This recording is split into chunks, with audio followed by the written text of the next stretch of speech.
Okay, welcome to another idiot's guide to rebuilding a Suzuki GT750. This episode will be the clocks. It's the main focal point on a bike, and they've got to look nice, haven't they?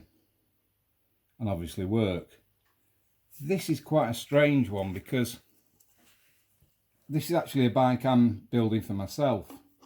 Now, it's a 1978 A model, but it was dressed up as a B. And I was told by somebody in the know that Suzuki sent out these kits to turn A's into B's because people were stuck with them in the showroom. Anyway, this is an A with B clocks on. They've never been opened. You can tell at the back. I've put the masking tape on to stop any crap dropping in them. Yeah, so very strange, but I'm turning it into what it should be, which is an A model. So these faces are going to come out because it's sacrilege to mess around with an original brown face. So luckily I've got some of the blue faces, the A faces, so we'll just swap these out and I'll put these away for later, for another time. Right, quick test to make sure that they're working. So just an old speedo cable into a drill, put it in reverse. It can't be in forward, it's got to be in reverse.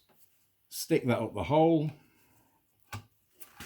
Let's make sure you can see it. And I know when the battery is fully charged on this drill that it should read 4,250 RPM. So that's right, it's got nice damping as well. So that's good to go. Speedo. Same thing in reverse. Now I know that these should read at 30 miles an hour. This is a dual face clock, so you've got kilometers an hour and miles per hour. So we're looking to go to 30. Bang on. Nice damping.